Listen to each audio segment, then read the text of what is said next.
Presidenti rus Vladimir Putin është takuar me të dërguarit e presidentit amerikan Donald Trump, Steve Witkoff dhe Jared Kushner në një përpjekje të re diplomatike për t'i dhënë fund luftës në Ukrainë, në bisedime intensive që u zhvilluan gjatë natës në Kremlin dhe u shoqëruan me paralajmërime të qarta nga Moska mbi çështjen territoriale. Këshilltari i Kremlinit për politikën e jashtme, Yuri Ushakov, i cili mori pjesë në bisedime, tha se gjatë takimit u riafirmua se nuk mund të pritet një zgjidhje afatgjatë pa u zgjidhur çështja territoriale, duke u referuar kërkesës së Moskës që Kijevi të tërheqë trupat nga zona lindore, që Rusia i ka aneksuar, por që nuk i ka kontrolluar plotësisht.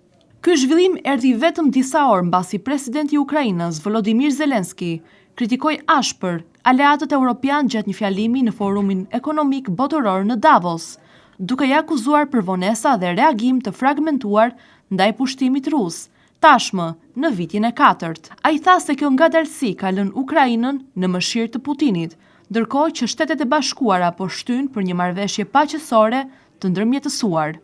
Pas takimit të tij me Trump në Davos, Zelensky deklaroi se statusi i territoreve lindore të Ukrainës, aktualisht nën kontrollin rus, mbetet i pazgjidhur, por se propozimet për paqe janë pothuajse gati. Në një zhvillim pozitiv, Ushakov tha se u vendos që përfaqësues të Rusisë, Ukrainës dhe SBA-s të zhvillojnë bisedime mbi sigurinë dhe mekanizmat e zbatimit të një marrëveshjeje të premten në Emiratet e Bashkuara Arabe. Ushakov gjithashtu shtoi se të dërguarit amerikanë informuan Putinin për takimin e Trump me Zelenskyn, si dhe për diskutimet e mëparshme me zyrtar ukrainas dhe europian.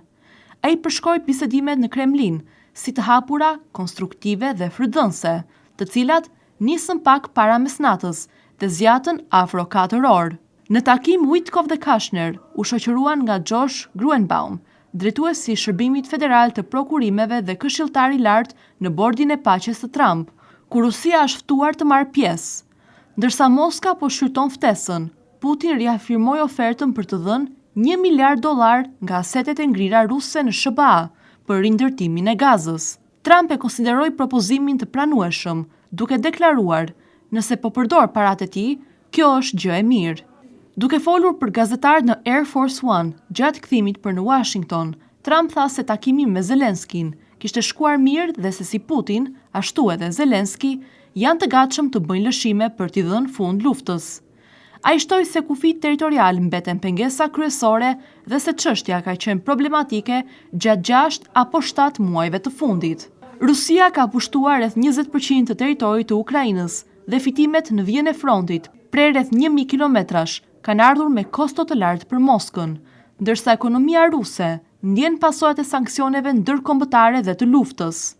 Ukraina përballet me mungesë fondesh dhe pavarësisht rritjes së prodhimit të armëve, ka ende nevojë për mbështetje ushtarake nga perëndimi. Ministri i Mbrojtjes raportoi se rreth 200.000 ushtarë kanë dezertuar dhe 2 milion ukrainas kanë shmangur shërbimin ushtarak. Në Davos, Zelensky kritikoi Europën për vonesa në marrjen e vendimeve kyçe, shpenzime të pamjaftueshme për mbrojtjen dhe për dështimin për të ndaluar flotën hije ruse të cisternave të naftës që shkelin sanksionet ndërkombëtare.